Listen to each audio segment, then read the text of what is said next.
Finally, supporters of activist Martins O'Shea, also known as Very Dark Man, are celebrating after the activist was released from the custody of the Economic and Financial Crimes Commission after being held for 5 days. The EFCC said VDM was arrested due to multiple petitions alleging financial crimes and that he had previously failed to honor invitations for questioning. Well, here's the moment. Some protesters who took to the streets to demand for his release heard that he had been released. Let's take a look.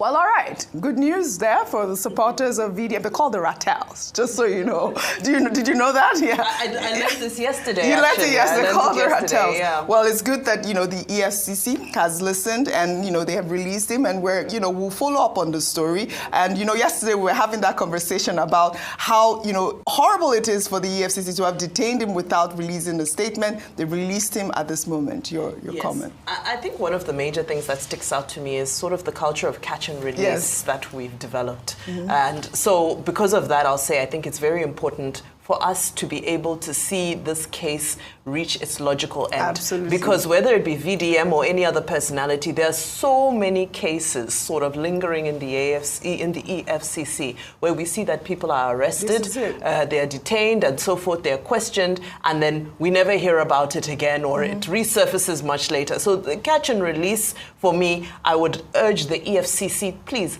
continue to carry us along in these cases and in your investigations so that it doesn't seem as though you catch people and then, okay, once they're released, their docket just stays in a corner somewhere. Then the other thing is that, so he's released on, his lawyer says there's no conditions to his bail. However, his car and his phone are still with the EFCC. And they also made special mention to Femi Falana-San and said despite all that has happened between them in the past, he's said to have also made some appeals to EFCC as well. So I think that was very magnanimous of him. Yeah. And last but not least, Deji Adeyanju made a comment because there was conversation around the fact that this felt like a red herring. It felt like a distraction to just take Nigerian youth's attention away from the issues that matter and keep them busy with something. Well, the lawyer has come out to say that, well, that's not the case. Anyway, he's out now, so those who want to save Nigeria should go on and do so. But I think you can't blame people for also having these sentiments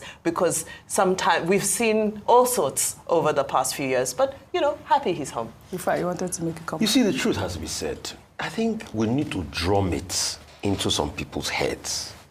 This matter is not about VDM. No, it really hasn't been. It's about the high-handedness in Nigeria that all of us can be a victim to one day. My boss that I cherish so much, Prince Oluka Obaegbana, will always tell the story of Frank Omenka. Yeah.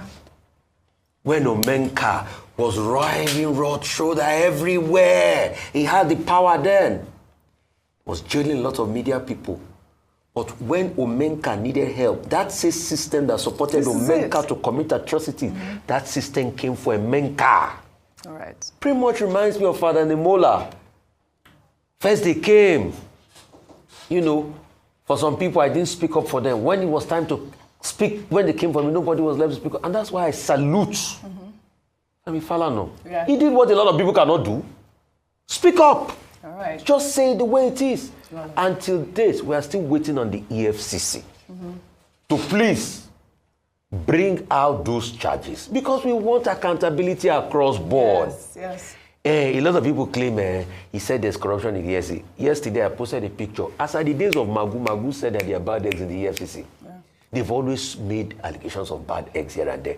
What we are saying is, EFCC, please detail whatever you have on him, what the petitioners wrote. Let us juxtapose what is available. What we are just saying is, whatever the petitioners wrote, did it warrant you to come and gestaporically take somebody away that way?